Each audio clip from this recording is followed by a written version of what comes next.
പ്രിയമുള്ളവർ, 40 കൊല്ലത്തോളം കഴിഞ്ഞു ഞാൻ ഈ മാധ്യമരംഗത്ത് പ്രവർത്തിക്കാൻ തുടങ്ങിയത്.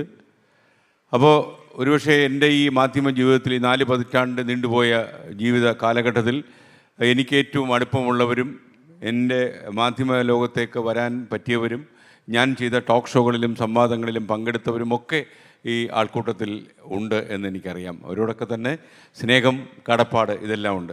അതേസമയം ഇപ്പോൾ ഫ്ലവേഴ്സും 24ഉം ഇങ്ങനൊരു പുതിയ ചുവടുവയ്പ് നടത്തുമ്പോൾ ഈ 40 വർഷക്കാലം എന്ന് പറയുന്നത് സാധാരണഗതിയിൽ ഒരാൾ ചെയ്യുന്നൊരു തൊഴിലിൽ 4 പതിറ്റാണ്ട് പിന്നിടുക എന്ന് പറയുന്നതൊക്കെ അത്ര അസാധാരണമായ സംഭവമാണെന്ന് ഞാൻ കരുതുന്നില്ല. എന്നാൽ ഒരാഘോഷം ജീവിതത്തിൽ നടത്താൻ കഴിയാതെ പോയ ഒരാളാണ് ഞാൻ.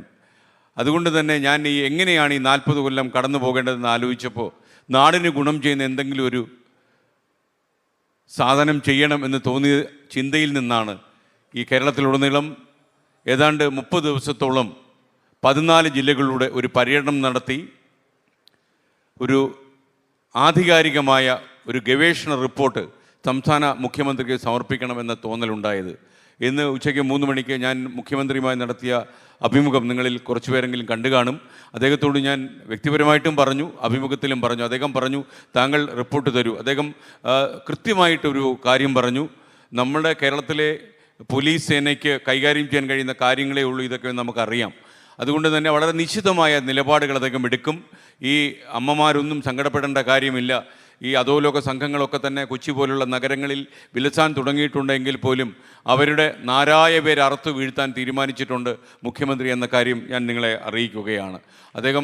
അദ്ദേഹം പറഞ്ഞിട്ടുണ്ട് കാര്യം. അമ്മമാരും കുട്ടികളും അനുഭവിക്കുന്ന സങ്കടങ്ങൾ അദ്ദേഹത്തിന് ശരിക്കും ബോധ്യപ്പെട്ടിട്ടുണ്ട്. ഞാൻ അദ്ദേഹത്തോട് പറയുകയും ചെയ്തു. ഒരുപക്ഷെ ചരിത്രത്തിലേക്ക് അങ്ങ് ചേക്കേറുന്നത് ഈ കാര്യത്തിൽ അങ്ങെടുക്കുന്ന നിലപാട് കൊണ്ടായിരിക്കും എന്ന് ഞാൻ അദ്ദേഹത്തോട് വ്യക്തിപരമായി പറയുകയും ചെയ്തു. ഇൻ്റർവ്യൂവിലും ഞാനത് പറയുകയും ചെയ്തു. ഇപ്പം ഞാൻ ഒരുപാട് ദൈർഘ്യത്തിൽ ഞാൻ സംസാരിക്കുന്നില്ല, അത് ഞാൻ പിന്നീട് ചെയ്തു കൊള്ളാം.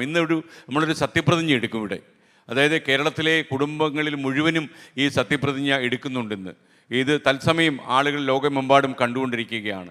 ഞാനിപ്പോൾ ഇങ്ങനെയൊരു സത്യപ്രതിജ്ഞ എന്തുകൊണ്ട് എടുക്കുന്നു എന്ന് ചോദിച്ചു കഴിഞ്ഞാൽ ഒറ്റ കാര്യമേ ഉള്ളൂ അതിന്.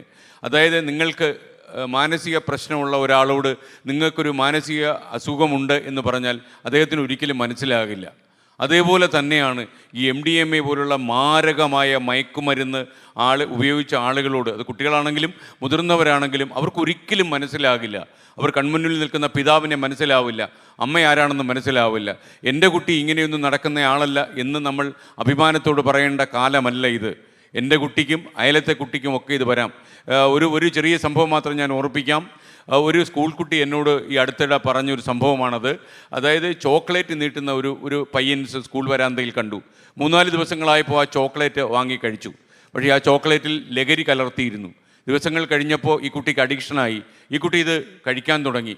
അവസാനം ആ കുട്ടിയെ ലൈംഗികമായി ഉപയോഗിച്ചെന്ന് മാത്രമല്ല, ഇതൊക്കെ തന്നെ സോഷ്യൽ മീഡിയയിൽ പ്രചരിപ്പിച്ച് കുടുംബം കുത്തുപാള ഇടിപ്പിക്കും എന്ന് പറഞ്ഞ് ഭീഷണിപ്പെടുത്തി മയക്കുമരുന്നിൻ്റെ വാഹകയാക്കി ആ കുട്ടിയെ മാറ്റുകയായിരുന്നു. ഇങ്ങനെയുള്ള സംഭവങ്ങളൊക്കെ നമ്മുടെ മനസ്സ് തുറപ്പിക്കണം. അതുകൊണ്ട് നമ്മൾ ആക്ട് ചെയ്യുന്നില്ലെങ്കിൽ ഓരോ വീട്ടമ്മയും, ഞാൻ അമ്മമാർ ചൂലെടുക്കണം എന്ന് പറയുന്ന അഭിപ്രായക്കാരനാണ്. അവർക്കായിരിക്കും ഈ മാലിന്യം ഏറ്റവും എളുപ്പം തൂത്തുകളയാൻ കഴിയുന്നത് എന്ന് വിശ്വസിക്കുന്ന ഒരു മാധ്യമപ്രവർത്തനാണ് ഞാൻ. അതുകൊണ്ട് തന്നെ നമ്മൾ സമുദായത്തിൻ്റെയോ ജാതിയുടെയോ രാഷ്ട്രീയ കക്ഷി വ്യത്യാസത്തിൻ്റെയോ പേരിൽ പോരടിച്ച് നിന്നാൽ ഈ അന്താരാഷ്ട്ര മാഫിയ സംഘങ്ങളിൽ പോലും കേരളത്തിലെ നഗരങ്ങളിൽ വേരിറക്കുന്ന ഒരു കാലത്ത് അവരുടെ കടക്കൽ കത്തിവെക്കാൻ നമുക്ക് കഴിഞ്ഞെന്ന് വരില്ല.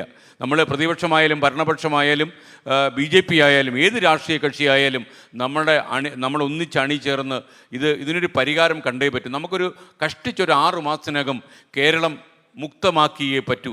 പ്രത്യേകിച്ച് ഈ മയക്കുമരുന്ന്, നിങ്ങൾക്കറിയുന്ന പോലെ യഥാർത്ഥത്തിൽ 70 കൊലപാതകങ്ങൾ കേരളത്തിൽ നടന്നപ്പോൾ അതിൽ 30 കൊലപാതകങ്ങൾ ഈ കഴിഞ്ഞ 2 മാസങ്ങളിൽ സംഭവിച്ചതാണ് ഞാൻ പറയുന്നത്. അതിൽ 30 കൊലപാതകങ്ങളും മയക്കുമരുന്നിന് അടിമപ്പെട്ട ആൾക്കാരാണ് ചെയ്തത്. അതാണ് അവസ്ഥ. അച്ഛനെ കുത്തിക്കൊല്ലുന്ന മകൻ, അമ്മയുടെ പള്ളയിലേക്ക് കത്തി കയറ്റാൻ കഴിയുന്ന മകൻ, ഇതൊന്നും കേരളത്തിൽ ഇപ്പോൾ ഒറ്റപ്പെട്ട സംഭവമല്ല. അതുകൊണ്ട് നമ്മൾ താമസിച്ചിട്ടില്ല, ആശങ്കപ്പെടേണ്ട കാര്യമില്ല. നമ്മൾ ഒന്നിച്ച് ശ്രമിച്ചാൽ നമുക്ക് ഇതിൻ്റെ ഈ ഒരു മാലിന്യത്തിൻ്റെ അടിവേര് കണ്ടെത്തി അത് തൂത്തുകളയാൻ പറ്റുമെന്ന് ഞാൻ വിശ്വസിക്കുന്നു.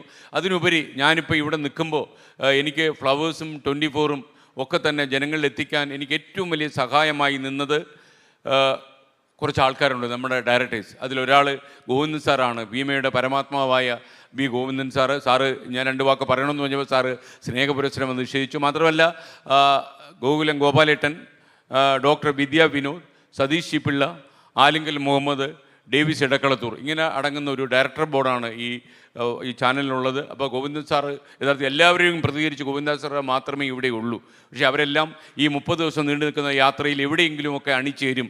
അപ്പോൾ ഈ ഡയറക്ടർ ബോർഡ് അംഗങ്ങൾക്ക് എൻ്റെ ഒരു ബിഗ് സല്യൂട്ട്. നമുക്ക് ജനങ്ങൾക്ക് ഒരുപക്ഷെ ഞാൻ പലപ്പോഴും തിരിച്ചറിയുന്ന ഒരു കാര്യം എന്താണെന്ന് ചോദിച്ചു കഴിഞ്ഞാൽ, ഒരു വ്യവസായിയുടെ സാമ്പത്തിക വീക്ഷണം കണ്ടാൽ അടിമുടി നമുക്ക് മനസ്സിലാകും അയാൾ ആരെന്ന്. കാര്യം ഒരാളിൻ്റെ പണപരമായ നിലപാടുകൾ ശരിയല്ലെങ്കിൽ അയാൾ ഒരു കാര്യത്തിലും ശരിയാകത്തില്ല എന്ന് വിശ്വസിക്കുന്ന ഒരാളാണ് ഞാൻ. അപ്പോൾ ഗോവിന്ദൻ സാറൊക്കെ ശരിക്കും പറഞ്ഞാൽ വളരെ കുറച്ച് സമയമേ എടുത്തുള്ളൂ ഇതിൽ അണിചേരുമെന്ന് പറഞ്ഞത്, അതായത് ഈ സംരംഭത്തിൽ. അപ്പോൾ അങ്ങനെ ഗോകുലം ഗോപാലേട്ടനായാലും ആലിങ്കൽ സാറായാലും സതീഷ് പിള്ളയായാലും ഡോക്ടർ വിദ്യ വിനോദായാലും നമ്മുടെ ഡേവിസ് ഇടക്കളത്തൂരായാലും ഇവരെല്ലാവരും ഒരേ സ്വരത്തിൽ നമുക്കൊപ്പം ചേർന്നു. അവർക്കൊരു ബിഗ് സല്യൂട്ട് നൽകിക്കൊണ്ട് ഞാൻ ശരിക്കും ഈ വേദിയിൽ മറ്റൊരു പ്രത്യേകത കൂടിയുണ്ട്.